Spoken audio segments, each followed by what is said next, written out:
Bonjour à tous. Alors, je regarde. On attend 1 minute, le temps de laisser un peu de temps aux participants pour se connecter. Et puis, on va démarrer.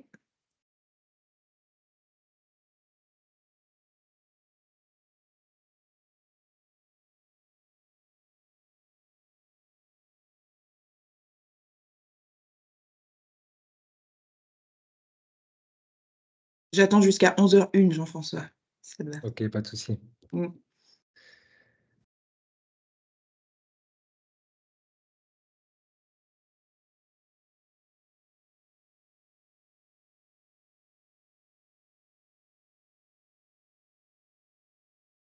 Allons-y. Bien, bonjour à tous. Merci de nous avoir rejoints pour ce webinaire organisé aujourd'hui avec AgroSolutions et ABF Décision sur la décarbonation des filières agro-industrielles. Donc, on a 1 heure à passer ensemble. On va commencer côté AgroSolutions. Donc, je vais me présenter par vous rappeler le pourquoi et le comment décarboner les filières agro-industrielles pendant 20 minutes, 20-25 minutes. Jean-François Auger, qui est avec moi aujourd'hui pour ABF, prendra la parole ensuite pour présenter les différents guichets de financement, enfin les différents dispositifs de financement public aujourd'hui disponibles pour les agro-industries dans leur transition agroécologique. Et puis, on se laissera un petit temps à la fin de questions-réponses. Donc, si ça vous va bien, on va dérouler de manière un peu magistrale les 2 présentations d'AgroSolutions et d'ABF dans un premier temps. Vous pouvez bien sûr noter vos questions dans le fil de la conversation. On les redéroulera sur le temps questions-réponses qu'on se laissera à la fin, où vous pourrez réagir spontanément pendant ce dernier temps. Alors, pour commencer, donc moi, je suis Aline Lapierre. Je travaille chez AgroSolutions depuis 3 ans. Je suis ingénieure agronome. Et chez AgroSolutions, je coordonne les activités que nous menons auprès des industries agroalimentaires. AgroSolutions étant organisée en 3 pôles d'activité, les industries, les coopératives agricoles et le territoire, les acteurs du territoire. Voilà, donc moi je travaille spécifiquement auprès des industries agroalimentaires sur des sujets de durabilité et notamment le sujet carbone qui nous occupe beaucoup en ce moment. Voilà, je te passe la main, Jean-François, pour te présenter, Oui, puis donc on Jean-François partage Auger, l'affaire. donc chargé d'affaires au bureau de Lyon, donc pour la société ABF Décision. Donc ABF, nous, on est une société de conseil dans le domaine des financements publics. Ça fait une petite vingtaine d'années aujourd'hui qu'on exerce le métier. Et donc, on a une approche généraliste, puisqu'on a une vision globale à 360 degrés de l'environnement des aides depuis l'échelon territorial jusqu'au niveau européen, en passant par les agences d'État. Et donc aujourd'hui, on réalise une petite trentaine de millions de chiffres d'affaires. On a 150 collaborateurs au sein d'ABF, principalement des consultants qui montent et instruisent des dossiers auprès des financeurs publics. Et on travaille principalement avec des partenaires, dont 2 partenaires bancaires de référence qui sont Crédit Agricole et le groupe CIC Crédit Mutuel. On travaille aussi notamment sur le secteur agroalimentaire, donc avec les ANIA et les ARIA en région pour accompagner les adhérents lorsqu'ils ont des projets structurants pour aller effectivement optimiser et maximiser les dispositifs d'aide qui peuvent exister aujourd'hui. Donc moi, j'interviendrai plus principalement effectivement sur les guichets, sur les dispositifs d'aide qui sont ouverts pour accompagner la transition effectivement vers une économie et un outil productif qui est plus décarboné. Merci. Alors, je partage tout de suite l'écran. Hop.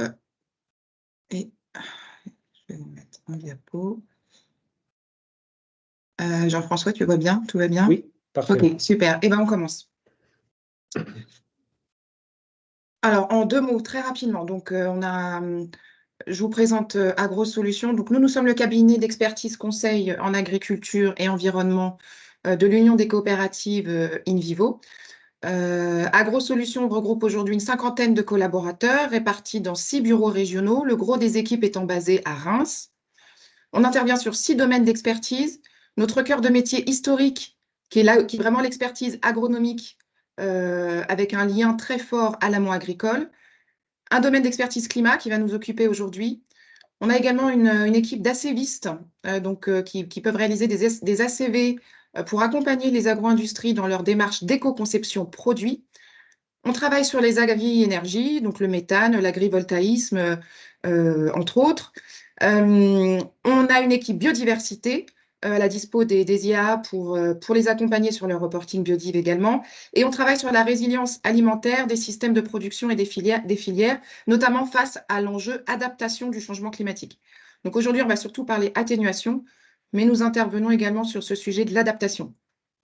Donc au sein de l'équipe, on a une petite vingtaine d'experts qui sont vraiment dédiés à la mesure de l'impact climatique et à la transition bas carbone des filières agroalimentaires, avec une boîte à outils donc, qui regroupe entre autres l'analyse de cycle de vie, le bilan carbone, des méthodologies pour accompagner la mise en place de stratégies de décarbonation, notamment en compliance, en conformité avec le cadre SBTi Flag sur lequel on va pas mal revenir, et puis des outils clés en main qui existent aujourd'hui, dont certains d'entre vous ont probablement entendu parler, dont notamment Carbon Extract, qui est notre outil d'évaluation du bilan carbone à l'échelle de l'exploitation agricole, intégrant les émissions brutes et le stockage additionnel dans les sols et la biomasse.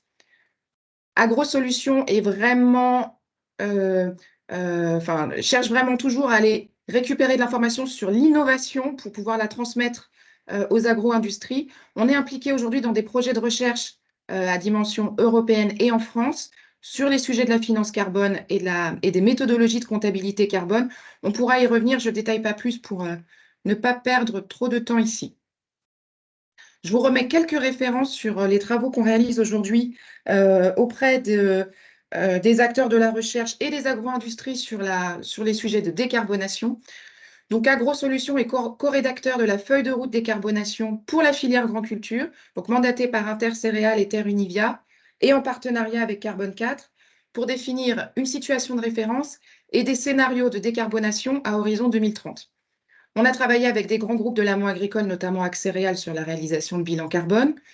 On travaille aujourd'hui avec des grands comptes des filières agroalimentaires, donc des entreprises avec une dimension internationale comme Mondelez, qu'on suit depuis plusieurs années sur le développement de son cahier des charges Harmonie, notamment sur l'enjeu carbone. On travaille avec des entreprises comme Panzani sur les sujets d'atténuation et d'adaptation au changement climatique. Et puis, comme je le disais, AgroSolutions est impliqué dans des projets de recherche, notamment un projet de recherche européen, qui est le projet Marvic, qui vise à définir un cadre standardisé de monitoring, reporting et vérification, dans ce qu'on appelle plus vulgairement MRV, des émissions de gaz à effet de serre, donc en brut, et du stockage additionnel lié aux activités agricoles. AgroSolutions fournit régulièrement des contenus de formation. Donc, on édite régulièrement des webinaires, on propose régulièrement des webinaires sur les sujets de durabilité pour nos partenaires. Alors, on va commencer sur le sujet du pourquoi décarboner en filière agro-industrielle. Donc, avec quelques éléments de contexte et les facteurs incitatifs aujourd'hui qui poussent les agro-industries à s'engager sur la décarbonation. L'alimentation, en France, ça représente 20% de l'empreinte carbone d'un Français moyen. Donc, l'empreinte carbone d'un Français moyen, c'est 9,2 tonnes équivalent CO2 par habitant. Et vous voyez ici la part de l'alimentation sur ces 9,2 tonnes équivalent CO2. Dans cette représentation, à droite, vous avez donc les 2 tonnes équivalent CO2 qui sont l'empreinte carbone de l'alimentation des Français, avec la répartition des différents sous-postes comprises dans cette empreinte. Donc, vous avez la part liée aux produits agricoles bruts qui peuvent être consommés, donc non transformés par les consommateurs. Et puis, ici, la part des produits transformés issus de l'agro-industrie qui représente donc 50% de cette empreinte. Vous voyez également la part relative de la restauration hors domicile et puis de l'utilisation à la maison des produits alimentaires, notamment pour la cuisson et puis pour le traitement des déchets et de l'eau. Donc l'alimentation, c'est le 3e poste de consommation de l'empreinte carbone en France. Et ce qui est notable aussi, ce qu'il faut bien avoir en tête, c'est que la moitié de l'impact alimentation des Français est lié aux produits importés. En quoi le secteur agricole agroalimentaire se distingue des autres secteurs concernés par les objectifs de décarbonation, les autres secteurs d'activité en France? On le rappelle, l'agriculture, dans une approche inventaire, c'est le 2e secteur le plus émetteur de gaz à effet de serre en France. Donc, ça représente 20% des émissions de gaz à effet de serre, avec des gaz à effet de serre un peu particuliers qu'on ne va pas retrouver dans les autres secteurs d'activité, qui sont des émissions liées à des processus biogéniques, et notamment les émissions de méthane, qui sont issues surtout des activités d'élevage en France, et les émissions de protoxyde d'azote liées à l'utilisation d'engrais azotés, minéraux ou organiques, ou au retour, aux résidus de culture, aux effluents d'élevage qui sont appliqués aux champs. Et puis, bien sûr, vous retrouvez le CO2, surtout lié aux consommations de carburant. Ça, c'est une première spécificité du secteur agricole. La deuxième, c'est le potentiel de stockage additionnel dans les sols de grande culture que représente aujourd'hui le secteur agricole, puisque c'est le seul secteur où on va pouvoir, avec la forêt, ramener du carbone au sol avec des pratiques stockantes.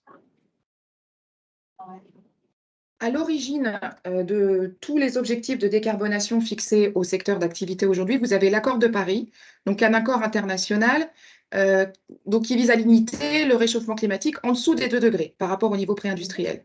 L'objectif de cet accord, c'est d'atteindre la neutralité carbone en 2050 à l'échelle planétaire. Donc cet accord, il a été adopté en 2015 lors de la COP, la COP 21, pardon, et ratifié par 194 parties. Et l'Union européenne est très engagée dans cet accord, bien sûr. Donc, il définit des seuils d'émissions maximum par pays et des mécanismes de coopération entre les États. Et c'est cet accord qui pose les bases de tous les objectifs de réduction des États et des entreprises qu'on va discuter aujourd'hui. Un autre cadre réglementaire qui fixe un peu les objectifs, c'est bien sûr le paquet vert européen, donc le Green Deal européen, qui vise à faire de l'Europe le premier continent neutre pour le climat d'ici 2050, avec une décarbonation de l'ensemble des activités économiques. Donc pour tous les secteurs, l'objectif, c'est de réduire de 55% les émissions de gaz à effet de serre en 2030 par rapport à une référence 1990. Dans le paquet vert européen, on trouve également des objectifs sur la restauration des forêts, des sols et des zones naturelles pour atteindre une absorption de stockage, une absorption du carbone dans les sols et la biomasse de 310 millions de tonnes équivalent CO2 en 2030. En France, les engagements européens ont été traduits, bien sûr. Pour le secteur agroalimentaire, ce qui fixe les règles, c'est la stratégie nationale, enfin le secteur d'activité et les autres secteurs d'activité, c'est la stratégie nationale bas carbone. Cette stratégie nationale bas carbone, elle est sortie il y a 2 ans dans une version V2. Elle est en cours de révision aujourd'hui. Donc, il y a une stratégie nationale bas carbone V3 qui va bientôt être publiée. Et là, on vous remet les objectifs de décarbonation à horizon 2030 fixés par la planification écologique, donc qui est une instance de Matignon qui regroupe toutes les actions réalisées aujourd'hui par les secteurs pour décarboner. Et cette planification écologique, donc elle a fixé à 2030 un objectif de réduction pour le secteur agricole de moins 22% et pour le secteur agroalimentaire de moins 40%. Donc pour l'instant, ces objectifs ne sont pas contraignants, il n'y a pas d'objectif réglementaire, il n'y a pas de réglementation et de contraintes fortes appliquées aux entreprises. Mais on va voir en quoi elles influencent néanmoins le travail des agro-industries. Donc, on a également, au-delà de ces objectifs réglementaires, fixés par les politiques publiques, des feuilles de route climat qui sont travaillées par chaque filière. Aujourd'hui, elles ne sont pas encore publiées, mais les grandes filières agro-industrielles planchent sur des feuilles de route qui doivent mettre en avant les principales actions de décarbonation à déployer à horizon 2030 pour les acteurs des filières. Pour l'agro-industrie, notamment, vous avez l'ANIA qui a publié une feuille de route en 2023 qui reprend des éléments assez intéressants pour les agro-industries sur notamment la réduction des scopes 1 et 2. On y reviendra. Alors, pourquoi les entreprises agro-industrielles s'engagent aujourd'hui ? Pour des raisons qui sont d'abord des raisons économiques, de compétitivité sur les marchés, donc qui visent à conserver et développer ces marchés et ses clients, qui attendent aujourd'hui, notamment dans la grande distribution, des engagements et des actions concrètes sur la décarbonation des produits. Et puis, bien sûr, pour une image de marque, pour l'image et pour l'avantage concurrentiel que peut représenter une avance de phase sur le sujet de la décarbonation. On verra que les plus grands groupes agro-industriels se sont déjà positionnés aujourd'hui sur des objectifs très ambitieux de décarbonation aux horizons 2030 et 2050. On y reviendra. Donc ça, c'est le premier critère, le premier facteur incitatif. Le deuxième facteur incitatif qui est très important pour les agro-industries, c'est l'accès au financement. Aujourd'hui, le monde de la finance euh, euh, est poussé par les politiques publiques pour pouvoir investir en priorité dans des activités dites vertes. Donc, ce même monde de la finance a développé des grilles de scoring extra-financières qui doivent permettre d'évaluer si telle ou telle entreprise est engagée suffisamment dans la décarbonation. Et donc, pour une grande entreprise ou une moyenne entreprise aujourd'hui, accéder à ces financements, c'est conditionné à l'atteinte à un engagement fort sur le carbone. Donc, on vous cite quelques exemples de grilles de notation extra-financières qu'on retrouve aujourd'hui dans ce pilier-là. Donc, la TCFD notamment et le CDP. On pourra y revenir un peu plus en détail plus tard si besoin.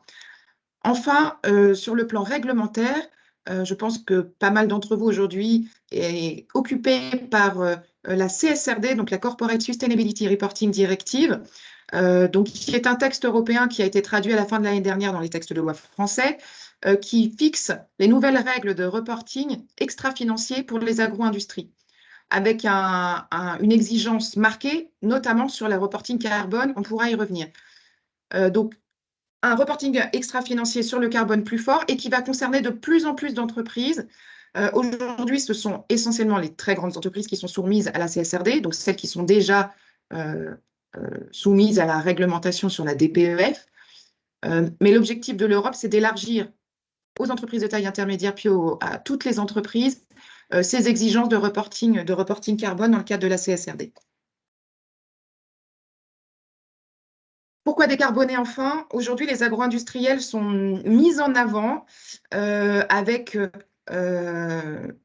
des listes des agro-industries rendues publiques qui montrent l'engagement des entreprises sur la décarbonation. Donc, la plus connue, c'est celle du CDP, le Carbon Disclosure Project, qui est une ONG qui gère l'une des plus grandes bases de données environnementales sur la performance des entreprises et qui indique aux investisseurs, et aujourd'hui elle est utilisée par beaucoup d'investisseurs, puisqu'on a plus de 800 investisseurs institutionnels gérant plus de 130 milliards de dollars d'actifs, pour leur permettre de flécher en fait les entreprises qui sont en note A, B, C, D sur leur reporting carbone, leur reporting climat, entre autres. Là, vous avez un exemple à gauche de la liste A du CDP avec les noms des entreprises qui sont citées. Et puis, je vous ai remis également à droite une notation proposée par la revue LSA sur les engagements et les efforts de réduction déjà réalisés par les entreprises. Donc, un enjeu de marque et d'image très fort pour s'engager sur la décarbonation. Comment décarboner? Pour commencer, la toute première étape, c'est bien sûr le bilan carbone, donc qui est une donnée obligatoire à date pour les grandes entreprises dans le cadre de leur déclaration de performance extra-financière, et puis qu'il deviendra assez rapidement également pour les PME. Et depuis peu, ce bilan carbone, il doit être réalisé sur les scopes 1, 2 et 3. Je ne vais pas rentrer dans le détail, je pense que la plupart d'entre vous, vous êtes au fait de ce que sont les émissions scope 1, 2 et 3. Pour rappel, juste les scopes 1 et 2, ça correspond aux émissions directes de gaz à effet de serre sur les sites industriels ou les émissions liées aux consommations d'électricité sur les sites industriels. Le scope 3, c'est les émissions de gaz à effet de serre liées à l'approvisionnement en matières premières notamment et à toutes les activités qui sont en amont des sites industriels ou en aval des sites industriels. Le bilan carbone, c'est une méthode normée. Aujourd'hui, vous avez des méthodes reconnues, notamment la méthode bilan carbone de l'ADEME, qui est reconnue par la loi climat-énergie en France.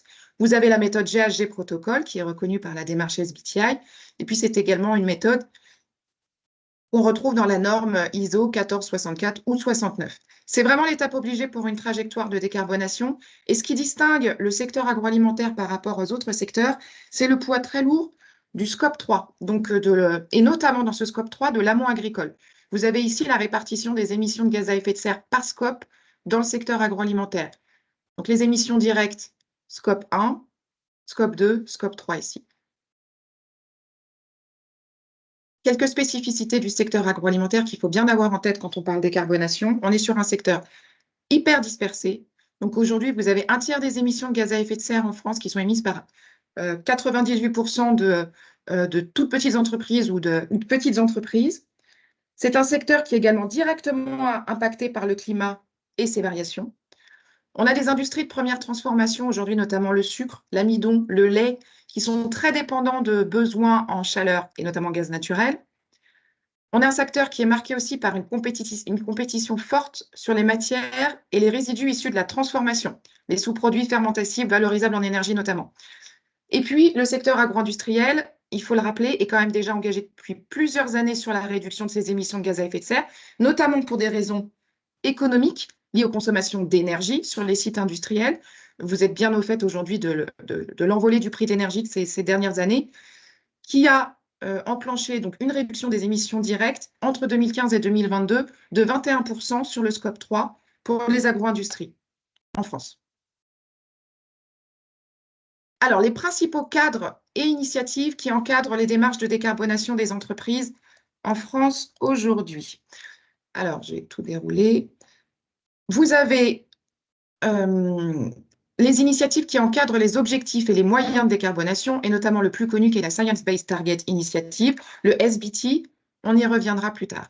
Vous avez également l'initiative ACT, portée par l'ADEME et le CDP, qui permet d'évaluer la crédibilité des moyens mis en place par les agro-industries pour réduire les émissions de gaz à effet de serre. On ne le détaillera pas ici, mais on pourra y revenir si besoin dans les questions-réponses.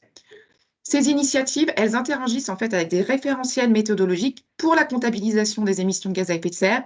Et la Bible aujourd'hui, pour le secteur agro-industriel, c'est le GHG Protocol Land Sector and Carbon Removal, le Greenhouse Gas Protocol. Vous avez également les référentiels méthodologiques du bilan carbone ou de l'empreinte carbone en termes ISO. Donc, le Science Based Target Initiative, le SBT, c'est une initiative qui est portée par 3 acteurs, le CDP, le World Resources Institute, dont l'objectif est de définir un cadre harmonisé et volontaire pour les entreprises qui leur définit un budget carbone maximal à ne pas dépasser, aligné sur la science du climat. Donc, en fait, le SBT traduit pour les entreprises et les grandes organisations les objectifs fixés à l'échelle des pays et de la communauté internationale pour ne pas dépasser 1,5 ou well below 2 degrés de réchauffement global par rapport à l'ère industrielle. On va voir comment ça se traduit pour les entreprises. Il y a une méthodologie qui a été déposée en 2022 qui est propre au secteur agri-agro, qui est le SBTI Flag pour Forest, Land and Agriculture. Donc, le SBTI Flag, pour toutes les entreprises dont les flux agricoles représentent plus de 20% des émissions de gaz à effet de serre, c'est la méthodologie que doivent suivre les agro-industriels pour engager leur stratégie de décarbonation. Donc, dans ce référentiel SBTI Flag, on retrouve les activités, enfin, tout ce qui concerne donc la forêt, la production agricole, l'élevage, la transformation agroalimentaire, la distribution, le tabac. Et donc, tout ce qui ne rentre pas dans ces flux directs qu'on traduit ici, ce sont des émissions non-flag qu'on retrouve ici.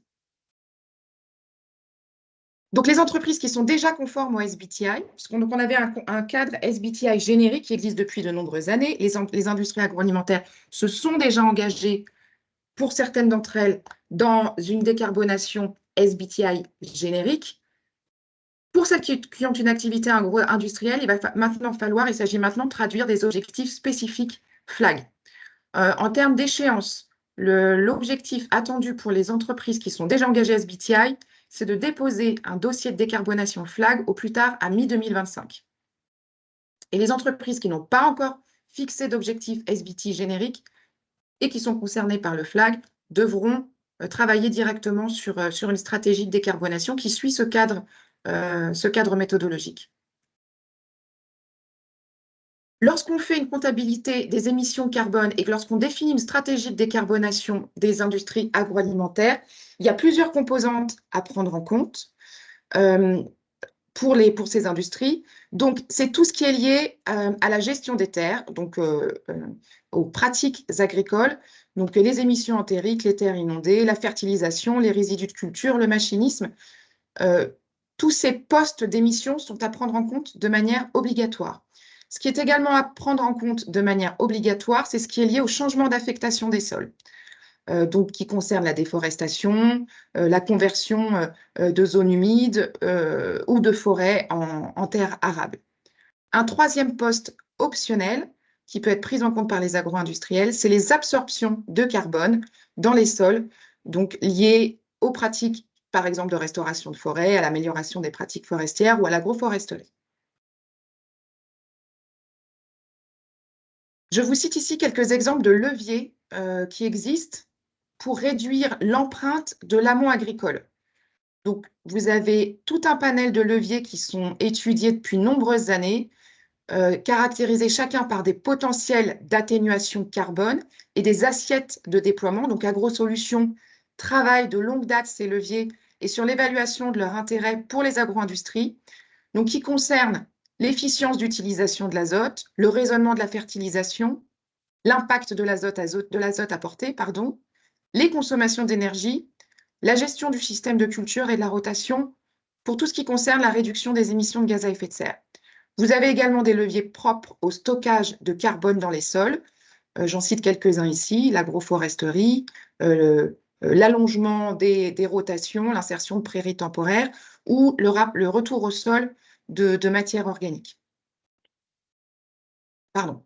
Alors, quand on parle de décarboner pour un agro-industriel, à quoi ça correspond en termes d'objectifs chiffrés? Donc, le SBTi flag sur lequel on va s'intéresser là, demande aux agro-industriels de se fixer un objectif court terme à horizon 2030 et ils peuvent également se fixer un objectif long terme à horizon 2050.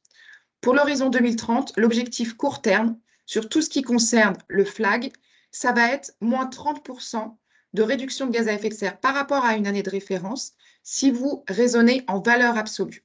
Il y a possibilité pour certaines entreprises de raisonner en intensité par tonne de produits.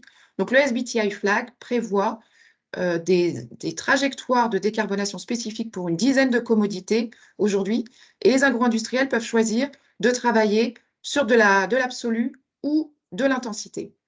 Pour tout ce qui concerne le non-flag, à horizon 2030, l'objectif c'est moins 25% en réduction pour le scope 3 et moins 42% pour les scopes 1 et 2. Donc pour les émissions qui ne sont pas liées au flux agricole et agroalimentaire. Vous avez un autre enjeu très fort attendu par les agro-industriels dans le SBTi flag, c'est l'engagement zéro déforestation.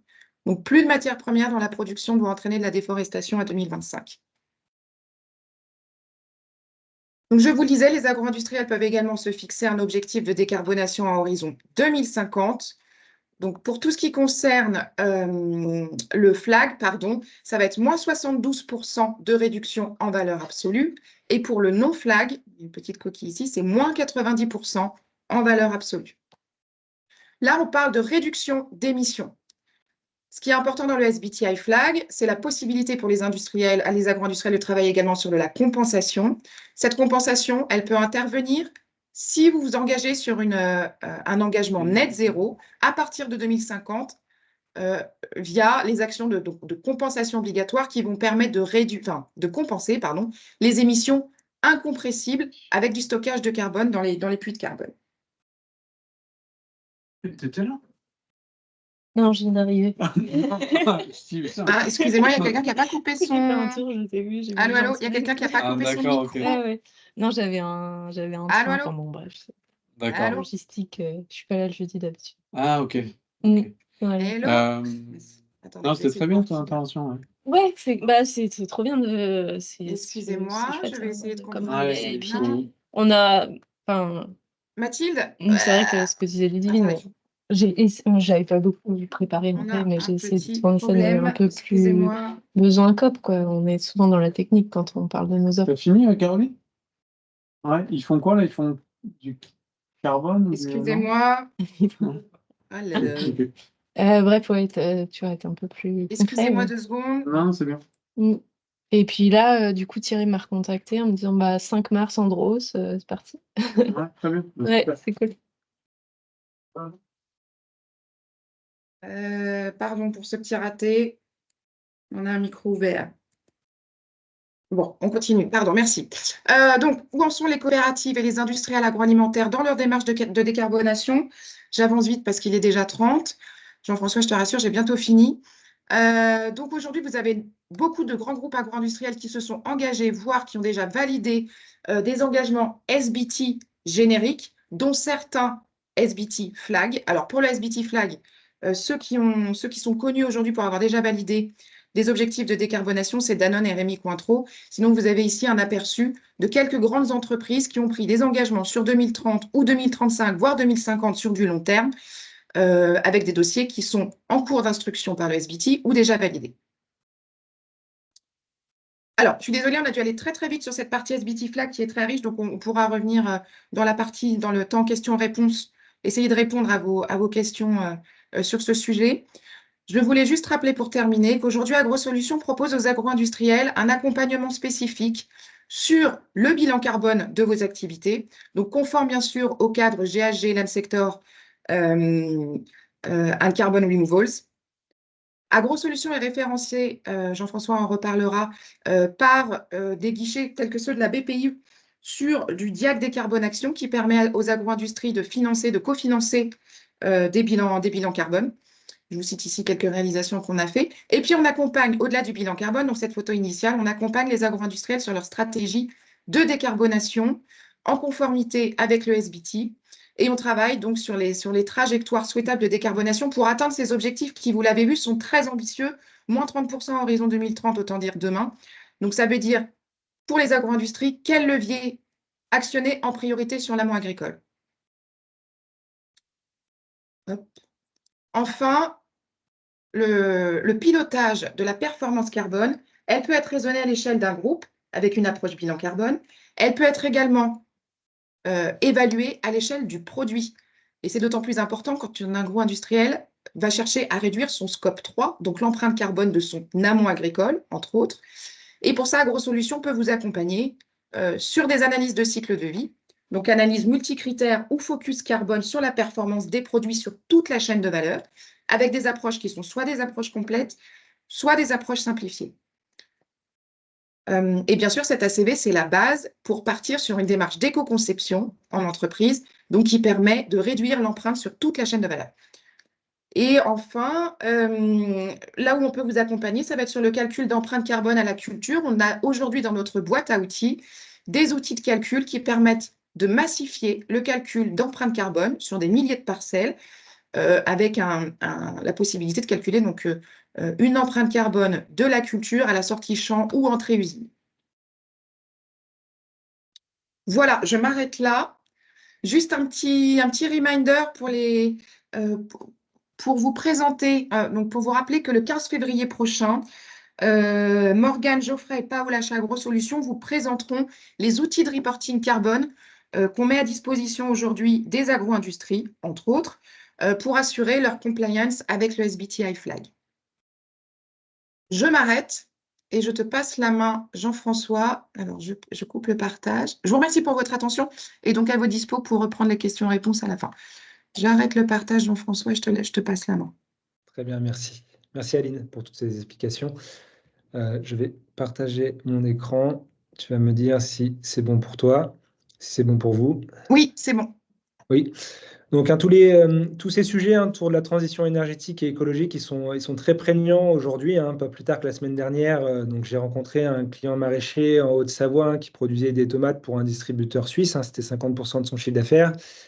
Et clairement, il lui a dit que s'il n'avait pas de serres qui sont chauffées autrement qu'aux énergies fossiles en 2027, qui ne ferait plus partie de sa liste des fournisseurs. Donc, on voit bien que les grands donneurs d'ordre d'aujourd'hui sont très pushy sur l'ensemble de ces sujets-là et que ça se répand à toutes les filières et à tous les acteurs. Et ça se répand, bien entendu, au secteur agroalimentaire. Je vais fonctionner en entonnoir. Je vais commencer par faire un petit point macro sur les aides publiques et après on ira sur les dispositifs qui sont dédiés à l'industrie agroalimentaire et voir effectivement quels sont aujourd'hui les soutiens financiers qui permettent d'accompagner les entreprises dans ce chemin vers une économie plus décarbonée. Donc, le champ d'intervention des aides publiques, il est large. On retrouve 4 grandes thématiques. Bon, la première thématique, donc, il y a la R&D innovation. Donc, on va parler du crédit impôt recherche, du crédit impôt innovation, de la jeune entreprise innovante. Ensuite, on va retrouver tous les investissements productifs, donc avec un impact sur l'emploi, avec un impact sur la formation et sur les capacités de production. Donc, la philosophie et l'attendu du financeur public, c'est de produire plus et de produire mieux. Donc, on va être sur des extensions de capacité de production, des nouvelles usines, des modernisations, de la robotisation, de l'automatisation et aussi de l'évolution de process. Et vous avez aussi le sujet de la transition écologique, donc protection de l'environnement, qui est devenu aujourd'hui un sujet majeur qui concernant les aides publiques. Donc, il y a aujourd'hui 0 dépense défavorable à l'environnement. Donc, sur la transition énergétique écologique, tous les sujets qui sont abordés sont les sujets de décarbonation, d'économie d'énergie, des solutions pour une meilleure gestion et consommation de l'eau, donc les solutions pour favoriser l'éco-conception des produits et aussi la valorisation des déchets. Donc, il faut être clair, aujourd'hui, la décarbonation de l'industrie et la souveraineté industrielle, elle est au cœur des politiques publiques. Ce mouvement, il n'est pas nouveau, parce que l'Union européenne avait déjà donné une impulsion très forte en 2019 avec l'annonce du Green Deal. C'est le pacte vert européen et le fléchage d'un tiers, donc des 1800 milliards de la programmation 2021-2027. Donc, les montants sont significatifs, mais on est sur une programmation européenne et sur une programmation de 6 ans. Et il y a un tiers de ce budget qui est dédié à la transition écologique au sens large. Donc, sachant que le pacte vert européen, il a objectif, comme le disait Aline tout à l'heure, de faire de l'Europe le premier continent donc à atteindre la neutralité carbone d'ici 2050 et une réduction des émissions de gaz à effet de serre de 55% dès 2030. Donc, ce qu'il faut bien comprendre au niveau des financeurs publics, c'est que de manière générale, quelle que soit la forme de l'aide, il y aura une forme d'éco-conditionnalité à l'aide publique qui se fait de plus en plus présente. Et il y a certaines régions, certains financeurs publics qui vont intégrer dès le cahier des charges de leur dispositif, donc la nécessité d'un bilan carbone ou la prise d'engagement formel de l'entreprise à baisser ses impacts sur l'environnement. Et aujourd'hui, on retrouve de plus en plus d'appels à projets qui laissent une part grandissante à la transition écologique, donc avec une hausse du nombre de points sur les critères environnementaux dans les grilles d'évaluation des projets. Et clairement, voilà, ça prend autant de place que l'aspect sociétal, avec la création d'emplois, notamment sur les projets qui sont soutenus par les financeurs publics. Donc, plus précisément, sur le volet de la transition écologique par nature de projet, on va retrouver le fonds chaleur de l'ADEME, dont l'objectif va être de substituer des énergies fossiles par des énergies renouvelables. Donc là, on va parler de tout ce qui est géothermie, donc tout ce qui est méthanisation, biomasse, réseau de chaleur et solaire thermique. Ensuite, vous avez la décarbonation des procédés industriels par l'électrification. Donc, on voit bien, ce n'est pas que l'efficacité énergétique, la transition énergétique écologique, c'est plus large que ça. Donc, voilà, donc j'ai évoqué le fonds chaleur. Donc, la décarbonation des procédés industriels par l'électrification. Vous avez aussi la décarbonation des mobilités, qui va concerner davantage la filière auto et du transport, les fabricants, les sous-traitants de rang 1 et 2. Et vous avez aussi le fonds les fonds économie circulaire de l'ADEME, qui va soutenir à la fois des projets de R&D, d'innovation et d'investissement qui vont permettre de diminuer l'enfouissement ou l'incinération de déchets et qui va permettre aussi de favoriser l'incorporation de matières premières recyclées ou biosourcées dans les process de production.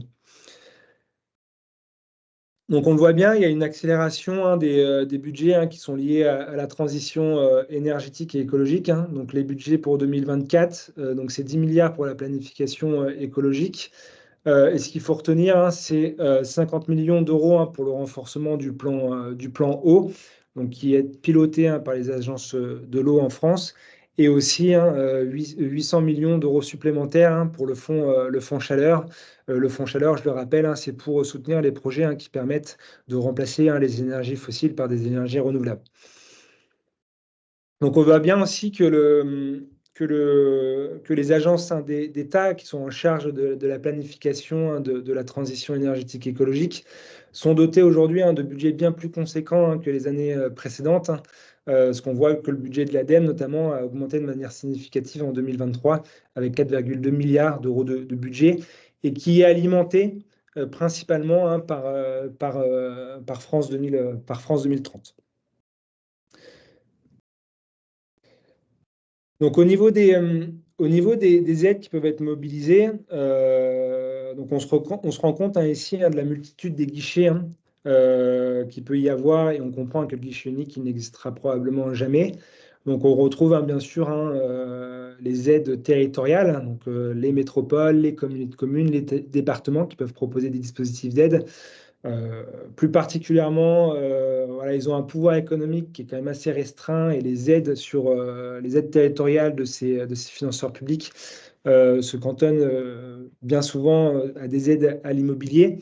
Et après, on retrouve les régions et les agences d'État. Donc, et notamment, vous connaissez donc la BPI, qui était historiquement sur l'innovation et l'export et qui a vu ses missions s'élargir, donc notamment avec l'instruction de France Relance.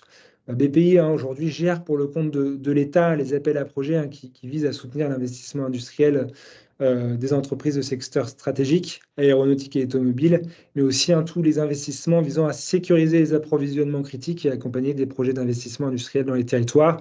Et là, on va retrouver pour les entreprises industrielles de l'agroalimentaire, donc l'appel à projet résilience et capacité agro, et j'y reviendrai plus en détail tout à l'heure.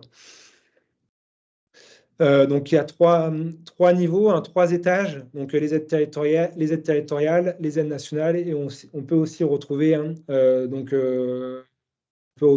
les aides qui sont pilotées directement par l'Union européenne sans passer par les États membres de l'Union européenne. Alors, au niveau des budgets, donc France 2030, on le voit au centre, vient alimenter les agences d'État, dont l'ADEME, BPI, les agences de l'eau, la CARSET, qui sont des opérateurs d'État pour décliner la politique publique d'investissement. Et on retrouve aussi le PIA4, qui est un plan d'investissement d'avenir, ce qui est un dispositif qui est régionalisé. Et l'objectif sur ce dispositif est de soutenir l'innovation et l'agroalimentaire, et bien sûr un des domaines visés. Donc sur la gauche, vous avez les dispositifs européens, et on retrouve notamment les FESI, donc les Fonds européens structurels d'investissement, qui sont pilotés depuis la loi NOTRe de 2014 par les régions. Et on va retrouver le dispositif du FEADER. Donc chaque région va gérer son propre dispositif. Donc c'est un cofinancement entre la région et l'État. Et ce dispositif du FEADER, il vise à améliorer et à moderniser les outils de transformation, de stockage et de conditionnement de produits agricoles.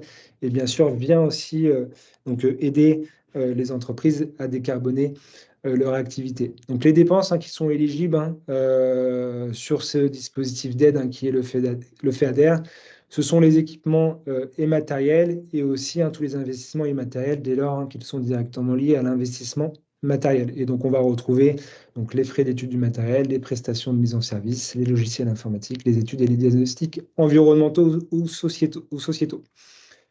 Donc, et les entreprises, en fonction des régions, le cahier des charges il est régional, donc on peut avoir un cahier des charges qui diffère d'une région à l'autre. Donc, plus particulièrement sur la région Aura, les entreprises peuvent prétendre à une aide publique qui est significative sous forme de subvention, et pouvant représenter jusqu'à 35% des dépenses éligibles, donc 25% plus 10% pour un projet avec un approvisionnement local conséquent, favorisant les circuits courts, et donc permettant aussi de diminuer son impact carbone. Donc, plus spécifiquement sur la région Aura, l'assiette de dépenses est éligible et plafonnée à 1 million d'euros. Et le dispositif est ouvert pour les ETI des grandes entreprises uniquement sur des projets collaboratifs. Ce qui n'est pas le cas, par exemple, si vous prenez le FEADER en région Bourgogne-Franche-Comté, qui est un dispositif qui est également ouvert sur les ETI quand on est monoporteur. Donc voilà. Donc ça, je vous enverrai les slides, vous pourrez en prendre connaissance, mais c'est la programmation 2021-2027 du FEADER par région, avec les budgets qui sont alloués. Donc maintenant, sur le sujet de la décarbonation, plus spécifiquement, donc avant toute chose, il convient, je pense, et Aline l'a précisé lors de son intervention, donc c'est de mesurer et de quantifier et de comprendre d'où viennent les émissions de gaz à effet de serre, et il existe notamment le DIAC des carbes actions qui permet de les mesurer, d'élaborer un plan d'action pour décarboner votre activité et aussi embarquer votre écosystème en valorisant les engagements dans la décarbonation et pouvoir aussi communiquer sur les engagements qui ont été réalisés.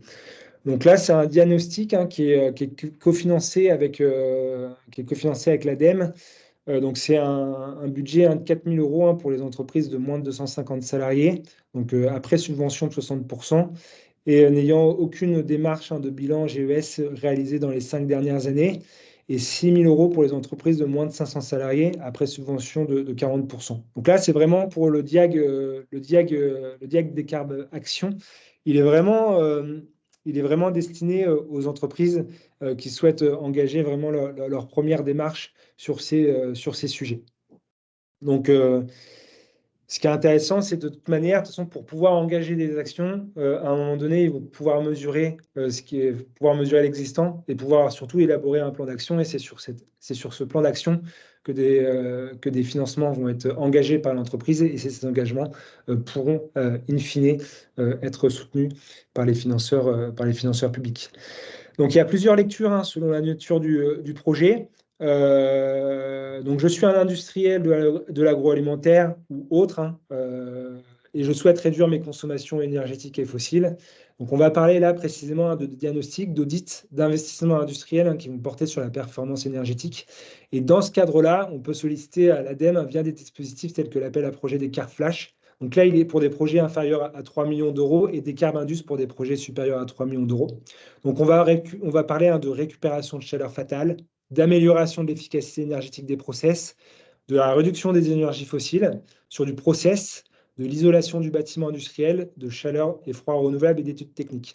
Donc l'appel à projet des cartes flash, donc il est fermé actuellement, on n'a pas de date de réouverture, mais ça fait partie des dispositifs qui étaient ouverts et qui permettaient donc d'accompagner les entreprises sur des investissements qui étaient liés donc à de l'efficacité énergétique. Donc le Descartes Flash, il est actuellement fermé, mais on a un petit frère à la BPI qui est sorti en fin d'année, qui s'appelle le France Nation Verte, qui est un dispositif donc, qui est opéré par BPI en cofinancement avec l'ADEME. Et ce dispositif, il est intéressant car il englobe à la fois des dépenses de formation, des dépenses qui sont liées à l'énergie, à la gestion de l'eau et des déchets. Donc, il est beaucoup plus large que ce que proposait l'appel à projet des carbes flash et probablement un peu moins sélectif sur la qualité du dossier. La seule contrainte, c'est que ce dispositif France Nation Verte est limité à 80 000 € de dépenses. Donc, on est sur... Et ça permet quand même aux entreprises d'engager, de se faire soutenir des premières dépenses d'efficacité énergétique avant d'engager des dépenses de plus grande envergure.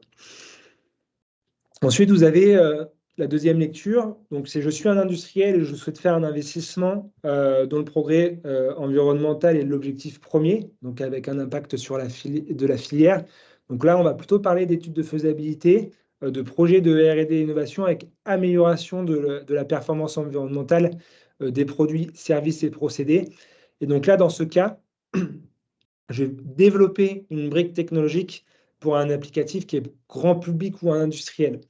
Et dans le secteur de l'industrie de l'agroalimentaire, on va retrouver des appels à projets tels que innover pour réussir la transition agroécologique ou alimentaire ou résilience et capacité agro.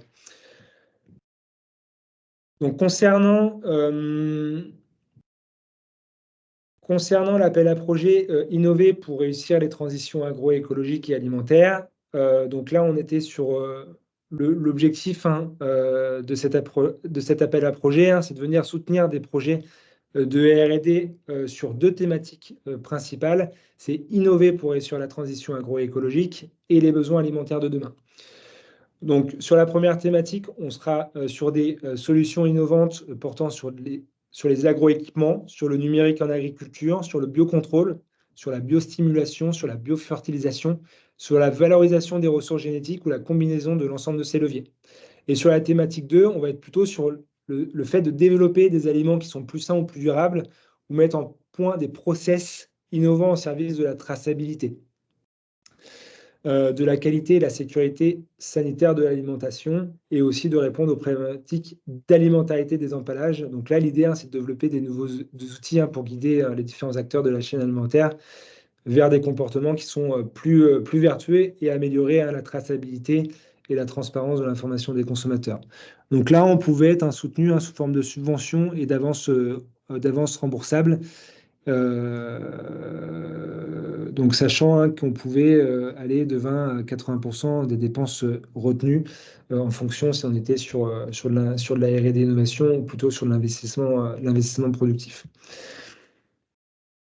Donc, concrètement, donc nous, on a pu accompagner une société sur cet appel à projet qui s'appelle Illicit Plants. Et donc là, l'objectif du programme de R&D qui était porté par l'entreprise, c'était de développer des nouveaux biostimulants pour élargir la gamme de produits et aussi de développer une solution efficace et naturelle donc à destination des cultures pour lutter contre le stress hydrique. Donc là, on a pu aller chercher donc des subventions, donc des aides publiques sous forme de subventions, d'avances remboursables conditionnées au succès, sur des appels à projets innovés pour réussir la transition agro ou sur un dispositif européen qui s'appelle le IC Accelerator.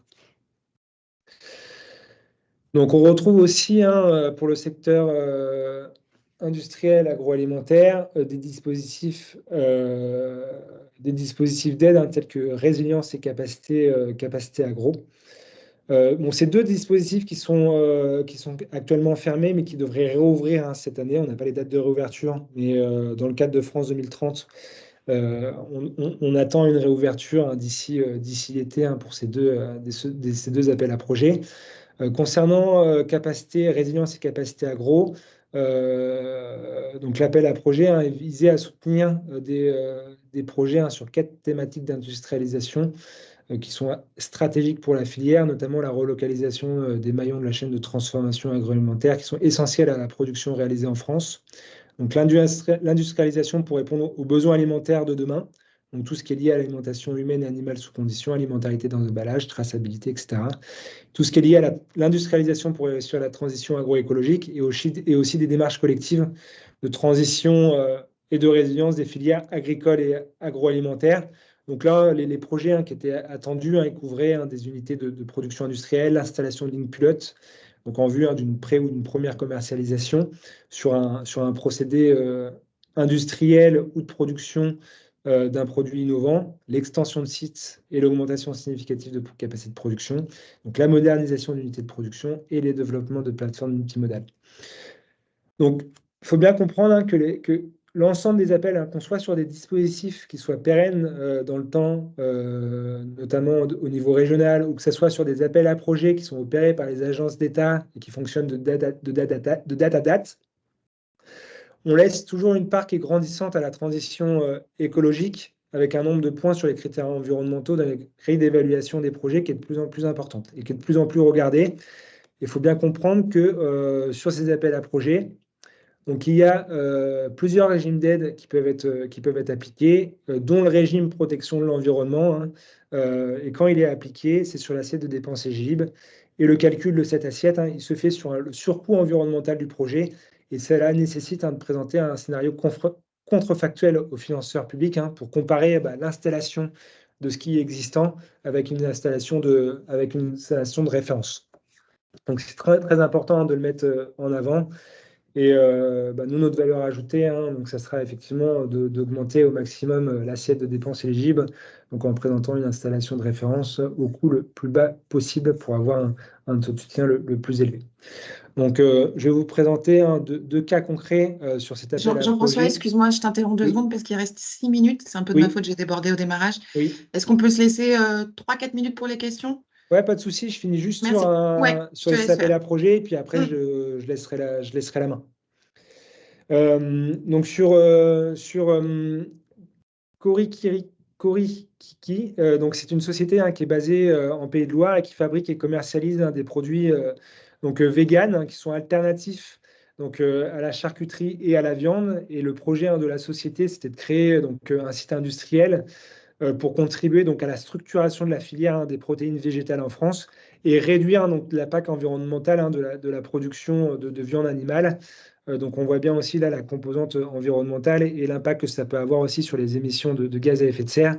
Et sur ce projet, il y avait aussi une vingtaine de créations d'emplois qui devaient être créées pour la réalisation sur ce projet. Dans un autre cas un peu similaire sur la société HIT, là on était sur un programme de structuration de filière du chanvre français qui était basé sur une structuration de filière avec la mise en œuvre d'un programme de R&D qui visait à développer de nouvelles variétés, donc qui venait répondre à des besoins des industriels du secteur et aussi le développement d'un outil industriel partagé et innovant pour la production de semences de chanvre.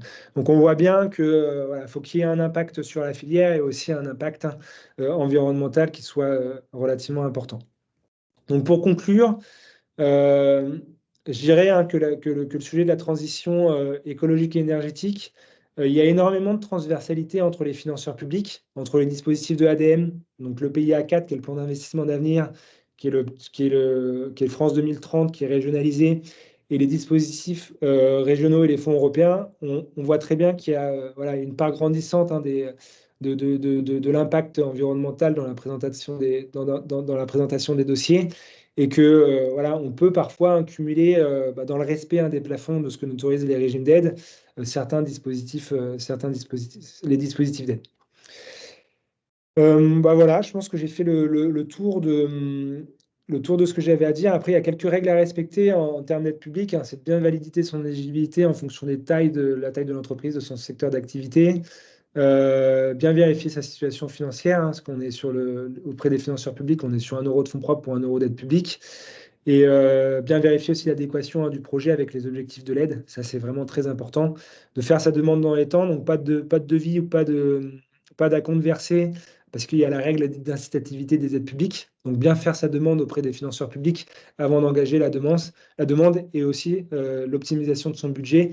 Donc éviter de présenter à un financeur public uniquement une opération one-shot, mais plutôt avoir une approche vraiment globale de stratégie de développement sur les différentes thématiques que j'ai pu évoquer, sur un horizon temporel qui est de 12, 24, 36 mois, pour pouvoir présenter quelque chose qui soit cohérent et le plus ambitieux possible auprès du financeur public. Merci Donc, beaucoup. on va vous laisser la main maintenant pour voir si vous avez des questions. N'hésitez pas à les poser dans le fil de discussion ou sinon ou à l'oral tout simplement. Il y en a déjà quelques-unes dans le fil de la conversation. On pourra déborder, je pense, au-delà de midi. Alors, j'espère que tout ne va pas couper, mais je suppose que non. Si jamais on était coupé, de toute façon, toutes les questions sont notées et vous aurez des retours par mail. Donc, je les prends au fil de l'eau. Les dates de sortie des feuilles de route décarbonation des secteurs agricoles, pas de date de sortie encore. On attend, on n'a pas d'infos spécifiques à ce sujet. Une question sur les outils utilisables pour prouver qu'on a atteint l'objectif SBTI. Alors, aujourd'hui, on dispose d'un certain nombre d'outils. Alors, Agribally, c'est plus une base de données qui va servir qui peut permettre de fixer des références. Aujourd'hui, il y a des outils qu'on propose aujourd'hui chez AgroSolutions qui sont compatibles SBTI au sens où les méthodes de calcul de ces outils répondent bien aux exigences du GHG Protocol and Sector and Carbon Removals. Donc, on a des outils d'empreinte carbone à la culture qui sont compatibles pour la partie émissions brutes. Pour tout ce qui est stockage de carbone, l'outil Carbon Extract, en conformité avec la méthode label bas carbone, est compatible SBTI pour la partie, le troisième compartiment que je vais vous présenter sur la partie stockage additionnel de carbone. Donc oui, aujourd'hui, mais je referai une réponse plus précise pour Mickaël sur cette question. Oui, il existe des outils qui sont compatibles SBTI.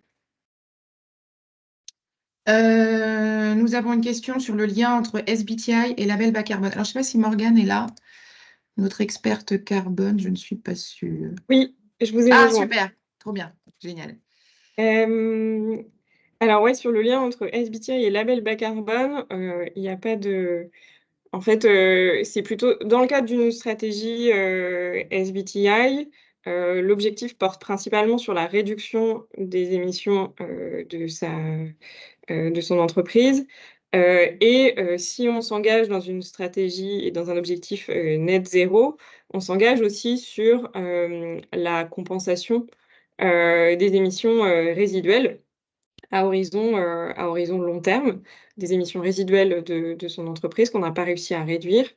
Et donc là, ensuite, dans cette partie-là, on peut aller mobiliser, des cadres, de compensation, des cadres de certification au carbone, comme le label bas carbone, par exemple. Donc c'est un peu comme ça qu'on peut, parler en fait du lien entre le SBTi et le label bas carbone. Merci Marianne. Euh, Excusez-moi, je reprends le fil, j'ai perdu le fil. Voilà. Ensuite, donc nous avons une question. L'ADEME déploie l'outil de calcul de l'empreinte carbone BGS qui est différent du bilan carbone, outil déployé par l'association Bilan Carbone. Est-ce que le BGS est utilisé? En fait, les deux méthodes qui sont assez proches sont utilisées. On reprécisera, il faudra qu'on revérifie aujourd'hui comment elles se coordonnent les deux. Donc, on vous redonnera une information plus précise à ce sujet par retour de mail. Mais la question est bien notée. À ma connaissance, les deux sont employés. Une question, un négoce qui n'a pas de démarche SBTi flat pour le moment, mais dont ses fournisseurs demandent des grains GES ou bas carbone, comment mettre en place une méthode simple pour sélectionner les agriculteurs éligibles? Oui, c'est une bonne question. Aujourd'hui, il y a des filières de grains bas carbone qui se mettent en place. Sur la partie grande culture, ça commence à devenir même assez significatif. On estime, il y a des études au sein du groupe InVivo, on estime qu'il y a à peu près 10% aujourd'hui des volumes grande culture qui sont, entre guillemets, estampillés bas carbone. Donc, comment mettre en place une méthode simple pour sélectionner les agricultures éligibles? C'est une réponse qui risquerait de prendre un peu de temps. Aujourd'hui, il faut faire un état des lieux de la performance carbone de sa filière de son appro, donc faire le bilan carbone, le bilan des émissions brutes des producteurs en amont qui fournissent et assurer que ces producteurs, ils sont mieux que la moyenne pour pouvoir revendiquer du bas carbone. Donc, soit en se comparant à une référence en propre, c'est-à-dire que vous avez une moyenne sur votre filière de la performance carbone de tous vos producteurs, et puis vous avez un pool de producteurs qui fait moins 20, moins 30, moins 40% d'empreinte carbone par rapport à cette moyenne, soit vous vous comparez à une référence nationale, typiquement celles qui sont proposées par Agribalise, qui donne donc des empreintes carbone moyennes pour du blé, pour de l'orge, pour du colza, etc. Après, on pourra en rediscuter, Déborah, parce que c'est une question qui mériterait un peu de temps pour y répondre. Jean-François, je crois que c'est une question pour toi. Existe-t-il des aides, outils permettant de disséminer les solutions innovantes déjà disponibles sur le marché, mais pas forcément connues des agriculteurs? On t'entend pas, le micro est coupé. On te pose une colle en plus. Ton micro est coupé, Jean-François. Toujours coupé. Attends, Emma, tu peux te démuter? On t'entend plus.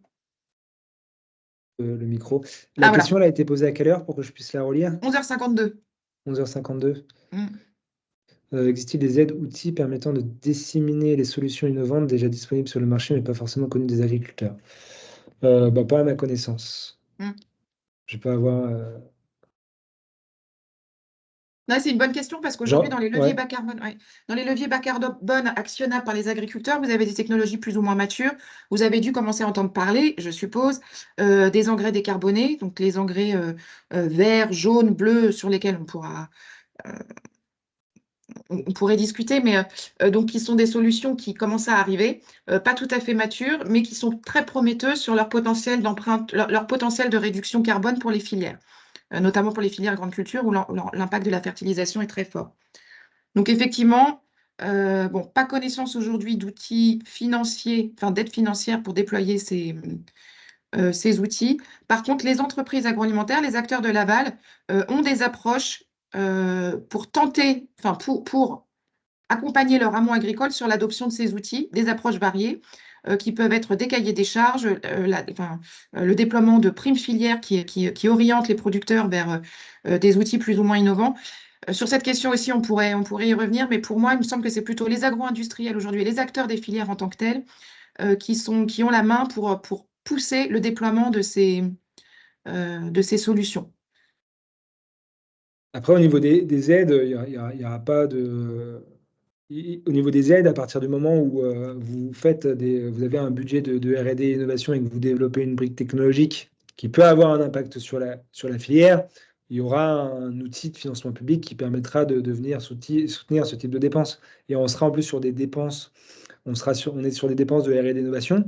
Donc, tout à l'heure, j'ai parlé de régime d'aide. Donc, en fait, chaque dispositif d'aide s'appuie sur un ou plusieurs régimes. Vous avez le régime de minimis, le régime PME, le régime protection de l'environnement, et vous avez le régime recherche, développement et innovation. Donc, si on est vraiment sur de l'innovation de process ou l'innovation de produits ou de services, et que l'entreprise a l'engage des budgets assez conséquents sur du développement de briques techno avec impact sur la filière, on trouvera des dispositifs effectivement qui sont fléchés pour accompagner significativement ces sujets. Je vous ai parlé du PIA4, du plan d'investissement d'avenir volet 4, qui est le France 2030 qui est régionalisé.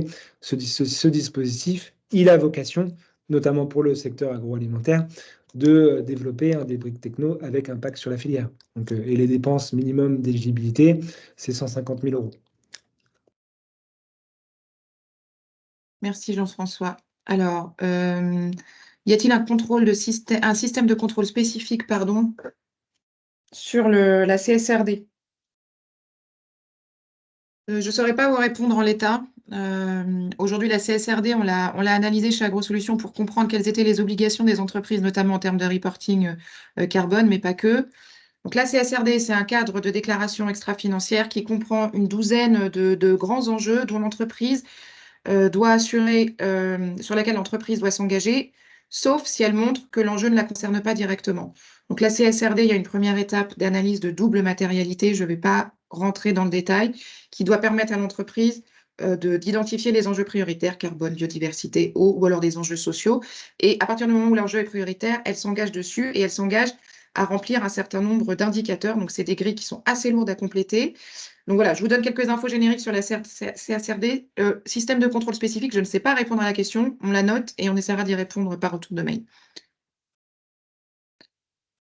Pour revenir sur la combinaison entre SBT et label bas carbone, si je m'approvisionne auprès d'exploitations éligibles au label bas carbone, est-ce que je peux en déduire que mon scope 3 s'allège?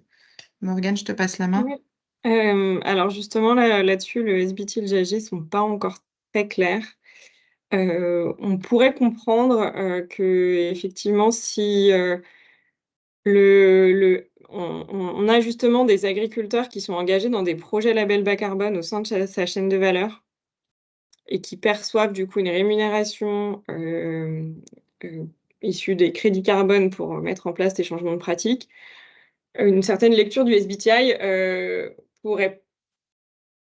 fait penser que du coup, il faudrait retrancher ces émissions de son scope 3 parce que du coup, on n'aurait pas, on n'y aurait pas contribué. Enfin, l'entreprise n'est pas responsable de la réduction du scope 3 de ces exploitations qui sont engagées dans des projets label bas carbone. Mais là-dessus, encore une fois, donc il y a ces enjeux de double compte qui sont très importants et qu'on travaille chez AgroSolutions, mais les choses ne sont pas encore vraiment très claires et figées parce que le référentiel du GHG n'est pas encore définitif. Le référentiel du GHG protocole, il doit logiquement sortir dans sa version définitive, si je dis pas de bêtises, fin 2024. Bien Oui, ça alors a priori, ça aurait peut-être été décalé, mais oui. Ce serait peut-être encore même début 2025, c'est ça? A priori, Ouais. c'est ça, oui. Ouais, ok. Pour l'instant, vous avez une version draft du GHG protocole, donc, dont on estime que toutes les lignes méthodologiques sont quand même assez proches de la version finale. Mais pour les entreprises, le dépôt du dossier SBTi, il doit se faire 6 mois après la sortie de la méthodologie GHG protocole dans sa version définitive. Donc, ça vous donne une idée sur le timing. Pour ceux qui sont déjà engagés sur du SBT, du timing pour déposer votre dossier SBTi flag. Une question, ces engrais bas carbone ne sont pas intégrables à ce jour dans les outils de calcul du bas carbone. Les outils doivent évoluer. Il y a des solutions technologiques qui apparaissent maintenant qui n'étaient pas encore envisageables au moment où On a mis en place ces outils bas carbone. Les méthodologies label bas carbone, Morgane, je te laisserai compléter. Elles évoluent et on les remet à jour régulièrement. AgroSolutions est toujours co-rédacteur de ces évolutions. Et donc, effectivement, on est en train d'intégrer, je pense, des solutions de fertilisation décarbonées dans les prochaines Oui, versions. en tout cas sur la méthode grande culture, dans l'évolution apparaît, c'est que, en tout cas, il y a un petit peu plus de latitude laissée aux producteurs d'engrais pour spécifier, l'empreinte carbone associée à la fabrication de leurs engrais. Et donc, s'il y a des analyses de cycle de vie, qui ont été réalisées sur des engrais, bas carbone, sur des engrais, voilà, dont la fabrication, émet moins de gaz à effet de serre que la moyenne, que ça puisse être pris dans le référentiel du label bas carbone. Merci.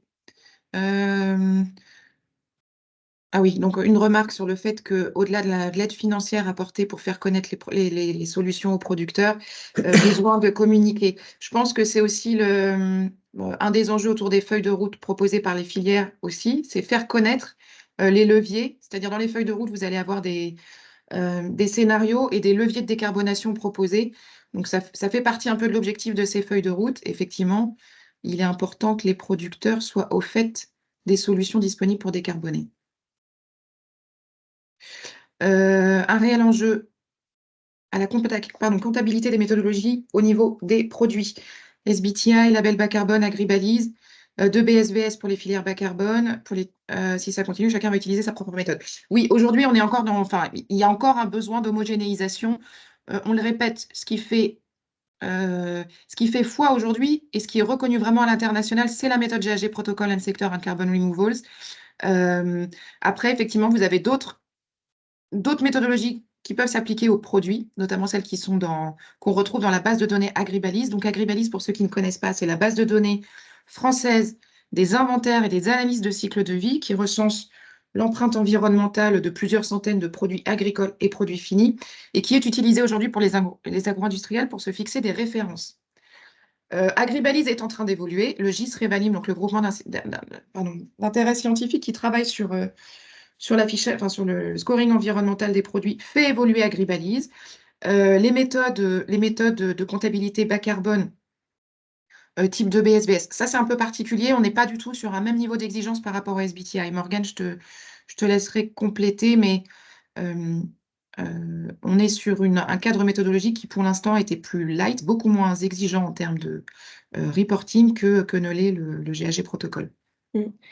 Oui, en fait, ce qui est important effectivement, c'est que, enfin, quand on dit que ces différents, mécanismes, doivent pouvoir, collaborer, c'est qu'effectivement, un agriculteur qui, perçoit des primes, colza GES, qui est engagé dans le label bas carbone, on considère que tout ça, c'est des financements qui doivent l'accompagner à sa transition, de façon générale et que, voilà, les financements étant pas, suffisamment, pris individuellement, incitatifs pour accompagner la transition d'une exploitation complète, bah, il faut qu'ils puissent, s'empiler, s'associer pour, arriver à l'objectif final et que tout ça doit être, idéalement, voilà, reconnu comme une réduction du scope 3, de l'entreprise, et donc que ça soit, intégré dans le cadre du SBTi. Enfin, donc on est en phase en tout cas avec, l'enjeu enfin le besoin de compatibilité des différents mécanismes et des méthodes.